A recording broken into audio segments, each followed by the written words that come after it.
আলাইকুম। তো প্রিয় ভিউয়ার, আমরা আজকে আপনাদের সামনে একটি মোবাইল নিয়ে আসলাম। এটা হচ্ছে আপনার Oppo A3s।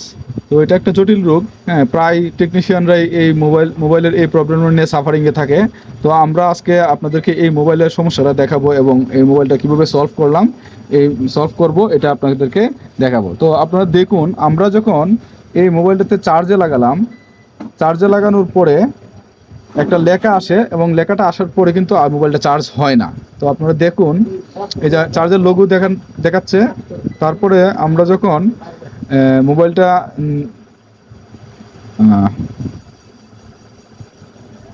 এই যে দেখুন, এখানে লেখা আছে চার্জিং ইরর। ঠিক আছে, আবার লক্ষ্য করুন।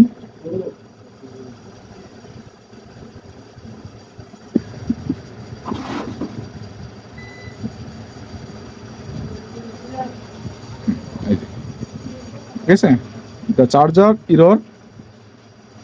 হ্যাঁ, এরকম একটা লেখা আসে এবং আর চার্জ কিন্তু হচ্ছে না। তো আমরা ইতিপূর্বে এর আগেও আপনার অনেকগুলো মোবাইল, এই ধরনের মোবাইলের সমস্যার সমাধান করেছি।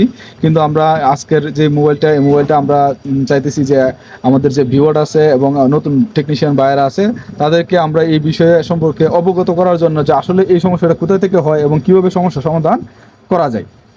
তো আসলে আমরা জানি যে আসলে এই ধরনের মোবাইলগুলো যেটা হয় সেটা হচ্ছে ব্যাট আইডি এবং ব্যাটারির যে কানেকশান, এই কানেকশানের যে একাধিক কিন্তু লাইন থাকে, 4টা লাইন থাকে এখানে কিন্তু আপনার 4টা লাইন থাকে। ঠিক আছে, অনেকগুলোতে 3টা থাকে। তো এখানে আপনার পজিটিভ, নেগেটিভ এবং ব্যাট আইডি এবং ব্যাট টার্ম, এই আপনার 4টা লাইন থাকে। তো এই ধরনের মোবাইলের ব্যাটারি প্লাস মাইনাস ভালো আছে বলে কিন্তু চার্জটা শু করে।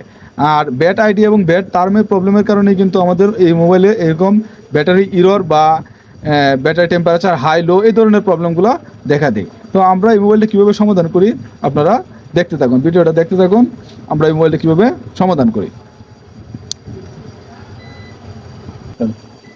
তো আমাদের যেটা করণীয় বিষয়, আমি আপনার ভিডিওটা শুরু করার আগে এটা ডায়াগনোসিস করছি যে আপনার কি সমস্যাটা। এখানে হচ্ছে যে আপনার যে ব্যাট আইডি আছে, ব্যাট আইডির যে লাইনটা আছে, ঠিক আছে, ব্যাট আইডি লাইনটা আপনারা একটু দেখুন। আপনারা এখানে বর্ণিউটা দেখুন, যে বর্ণিউ এই যে এই লাইনটা, ঠিক আছে, আমি আপনাদের জুম করে দেখাই যে আপনার এই যে এই লাইনটা, এই যে ব্যাট আইডি কন, এই যে ব্যাট আইডি কন যে লেখা, ঠিক আছে, এই এই লাইনটাতে কিন্তু আপনার একটা ভোল্টেজ থাকবে। ঠিক আছে, এই লাইনটাতে একটা ভোল্টেজ থাকবে। এটা একটা ডিভাইডার সার্কিটের মাধ্যমে এখানে আপনার 0.8, হ্যাঁ, এই ধরনের একটা ভোল্টেজ থাকবে। তো আমি যখন আপনার এখানে মাদারবোর্ডে চেক করলাম, তখন দেখলাম যে এখানে কোনো ধরনের ভোল্টেজ নাই। তো এখানে ভোল্টেজ না থাকলে কিন্তু এই ধরনের প্রবলেম দেখা দেয়। তো এখানে ভোল্টেজটা কোথায় থেকে আসে এবং কীভাবে আসে আপনারা যদি একটু বর্ণিউটা লক্ষ্য করেন তাহলে দেখতে পাবেন। দেখুন, এখানে আপনার এই যে লাইনটা আমরা যখন ক্লিক করলাম, তখন দেখুন এই লাইনটা কিন্তু চলে গেছে আপনার আপনার এই যে দেখুন এখানে চলে গেছে, এই যে। তো এইখান থেকে কিন্তু আপনার এই যে আপনার দেখুন যে এই লাইনটা কিন্তু এই যে এখান থেকে আসছে, দেখছেন, এই যে ব্যাটকন আইডি। তো একটা জিনিস লক্ষ্য করে দেখুন, যখনই আপনি কোনো মোবাইলের দুইটা রেজিস্টার পাবেন এভাবে লাইন আসছে এবং এটা ব্যাট আইডির লাইন হয়, এক্ষেত্রে আপনি একটা জিনিস লক্ষ্য করবেন যে একটা রেজিস্টার কিন্তু আপনার কি গ্রাউন্ড করা। ঠিক আছে, এই দেখুন রেজিস্টার 2832, কিন্তু একটা সেট কি গ্রাউন্ড করা, স্রোতের একটু বিপরীতে। মানে যখনই একটা গ্রাউন্ড রেজিস্টার পাবেন তখনই আপনাকে বুঝতে হবে যে, এবং 1 এবং 2 এরকম দুইটা রেজিস্টার পাবেন তখন আপনাকে বুঝতে হবে যে এটা একটা ডিভাইডেড সার্কিট লাইন। এবং এই ডিভাইডেড সার্কিটের কারণে কিন্তু এই লাইনটা ভোল্টেজটা কমে যায় এবং এই একটা ব্যাড আইডির লাইনগুলো এভাবে তৈরি হয়। তো আপনারা লক্ষ্য করুন যে এখানে যখন আপনার এই লাইনটা চলে গেছিল ব্যাট আইডিতে, আপনার ব্যাটারির যে ব্যাট আইডি লাইনে, কিন্তু এই লাইনটা আসছে কোথা থেকে, এই বোল্টটা আসছে কোথা থেকে, এই বোল্টটা কিন্তু এই লাইনের মাধ্যমে আসছে। এই যে এই লাইনটার মাধ্যমে কিন্তু লাইনটা আসছে। তো আমরা এখানে ক্লিক করি, দেখি আমাদের এখানে কোথায় নিয়ে যাচ্ছে। তো এখানে যখন আমরা ক্লিক করলাম দেখেন, তখন আমাদেরকে নিয়ে হচ্ছে পাওয়ার আইসিতে।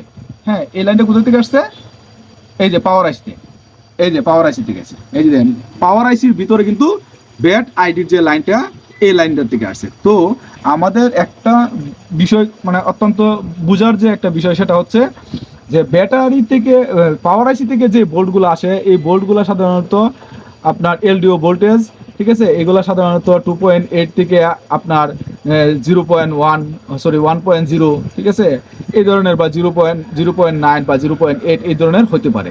তো আমি যখন চেক করলাম যে এখানে আপনার যেহেতু এই পাওয়ার আইসি থেকে এই লাইনটা আসছে, তো এখানে কিন্তু একটা ভোল্টেজ থাকার কথা, আর এই ভোল্টেজটাই ডিভাইডেড হয়ে কিন্তু ভোল্টেজটা কমে যাবে এবং ওইখানে 0.8 মতো ভোল্টেজটা যাবে। যেহেতু আমরা ব্যাড কন এই লাইনটাতে কোনো ভোল্ট পাচ্ছি না, আর এই লাইনটা এখানে ভোল্ট নাই, এই জন্যই কিন্তু এখানে ভোল্ট যাচ্ছে না। হ্যাঁ, তখন আমি চিন্তা করলাম যে কি করা যায়, ঠিক আছে। তখন আমি চেক করলাম যে এই ভোল্টটা নাই, তার মানে পাওয়ার আইসি থেকে ব্যাড আইডির যে লাইনটা আসছে ওইখানে কিন্তু ভোল্ট নাই। সুতরাং আমি তখন একটা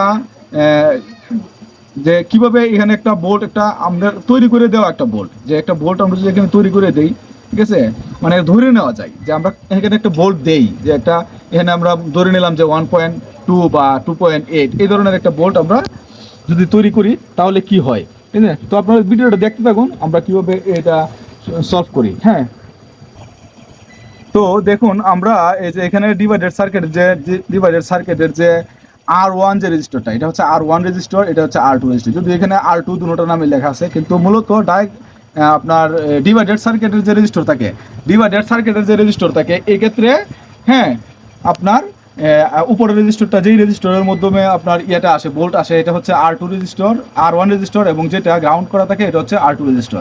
তো R1 রেজিস্টারের যে ইনপুট যে ভোল্টটা, এই ভোল্টটা কিন্তু মিসিং। তো এই জন্য আমরা করতেছি কি, এখানে আমরা একটা আমাদের নিজস্ব তৈরি করে একটা বোল্ট দিব এবং দিয়ে দেখবো যে আমাদের সমস্যাটা সমাধান হয় কিনা, ঠিক আছে। এই জন্য আমরা চলে যাবো বর্নিওতে, তো সরি ইয়াতে আমরা মাইক্রোস্কোপে চলে যাচ্ছি। মাইক্রোস্কোপে গিয়ে আমরা আপনাদের দেখাচ্ছি যে আমরা কাজটা কীভাবে করি। তো এটা কিন্তু আপনার এই যে এটা কিন্তু আপনার সেই R1 রেজিস্টারটা, ঠিক আছে। তো R1 রেজিস্টারে আমরা একটা জাম্পার করব, করে আমরা দেখবো যে কীভাবে এখানে বোল্ট দিয়ে সমস্যার সমাধান করা যায়। তো আপনারা দেখতে থাকুন ভিডিওটা।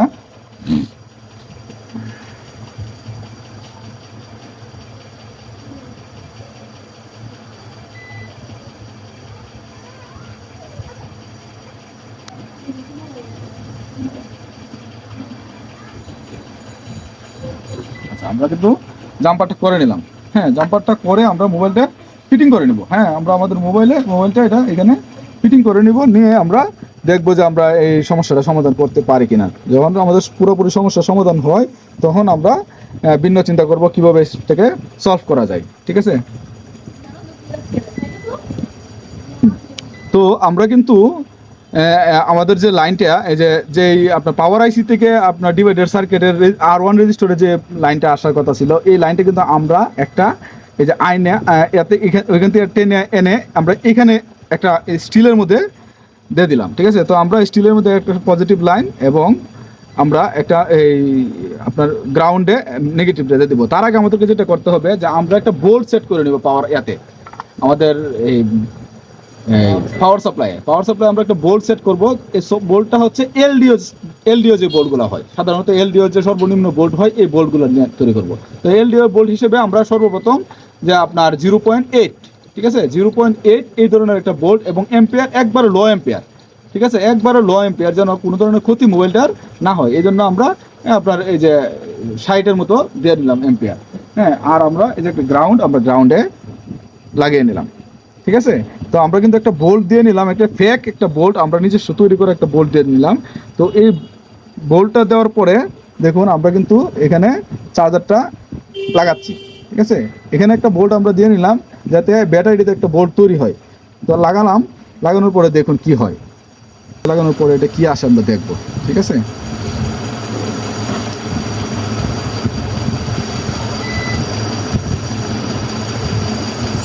দেখুন এটা কিন্তু আমাদের যে আগের যে অবস্থা ছিল একই অবস্থা রয়েছে। এখন আমাদের কি করতে হবে, এখন আমাদের কাজ হচ্ছে যে আমরা যে বোল্টটা দিছি ওইটা আমাদের মেবি এটা আপনার সঠিক হয় না। এই জন্য আমরা কী করবো, আস্তে আস্তে আমরা এলডিও বোল্ট যে মানে শেষ পর্যন্ত যেরকম আছে ওইরকমভাবে আস্তে আস্তে আমরা কী করতে থাকবো, বাড়াতে থাকবো। তো এখন আমরা বোল্টটা আপনার এই অনে দিয়ে দিলাম, ঠিক আছে। অনে দেওয়ার পরে আমরা কী হয় দেখবো, ঠিক আছে। এভাবে আপনারা কি চাইলে কিন্তু আস্তে আস্তে ভোল্টটা একটু বাড়িয়ে বাড়িয়ে দেখবেন যে আপনার সমস্যাটা সমাধান হয় কি না। দেখুন আমরা এখন 1 ভোল্ট দিয়ে নিছি, ঠিক আছে, 1.0 ভোল্ট দিয়ে নিলাম। এখন আমাদের এটা সমাধান হয় কিনা আমরা দেখব। দেখুন আমাদের কিন্তু 1 ভোল্ট দেওয়ার সাথে সাথে আমাদের মোবাইলটা কিন্তু এখন কী হচ্ছে, চার্জ হচ্ছে, ঠিক আছে। তো 1 ভোল্ট দেওয়ার চার্জ হচ্ছে। তো আমরা আরেকটা জিনিস দেখব যে আমরা ভোল্টটা যদি আরেকটু বাড়ায় নিই তাহলে কি হয় কিনা। তাহলে আমরা 1 থেকে আমরা 2 পর্যন্ত আপনার 1.2 ভোল্ট দিয়ে নিলাম। তো 1.2 ভোল্ট দেওয়ার পরে কি হয়, 1.2 ভোল্ট দেওয়ার পরে চার্জ হয় কিনা, তাহলে আমরা একটা ধারণা করতে পারবো যে এতর থেকে এতর মধ্যে একটা ভোল্ট যদি আমরা তৈরি করে দিতে পারি তাহলে আমাদের জিনিসটা সলভ হয়ে যাবে। দেখতে থাকুন। দেখুন আমরা 1.2 ভোল্ট দিলাম, তাও কিন্তু চার্জ হচ্ছে। আচ্ছা আমরা যদি আরেকটু বাড়িয়ে দিই তাহলে কি হয়, আমরা আরেকটু বাড়িয়ে দিয়ে আমরা 1.4 দিয়ে দিলাম, ঠিক আছে। 1.4 দেওয়ার পরে এখন আমরা দেখবো চার্জ হয় কি না, ঠিক আছে। দেখুন দেখতে থাকুন, ভিডিওটা দেখতে থাকুন। এবং এই প্রসেসে কিন্তু আপনিও আপনার মোবাইলের যে কোনো এই ধরনের সমস্যা, চার্জিং ইরর বা ব্যাটারি ইরর প্রবলেমগুলো সমাধান করতে পারবেন। হ্যাঁ, যদিও আমরা আরও একটু সহজে করতে পারতাম। দেখুন এখন কিন্তু আর হচ্ছে না। আমরা 1.4 অ্যাম্পিয়ার দেওয়ার পরে 1.4 ভোল্ট দেওয়ার পরে কিন্তু এখন মোবাইলটা আর কিন্তু চার্জ হচ্ছে না। তাহলে আমরা কি বুঝলাম, তাহলে আমরা বুঝলাম যে আমাদের যে এখানে যে ভোল্টটা ইনপুট যে ভোল্টটা, এই ভোল্টটা প্রথম অবস্থায় মিসিং। আর এই ভোল্টটা কত দিলে পরে কাজটা হবে এটা কিন্তু আমরা একটা ধারণা নিয়ে গেলাম।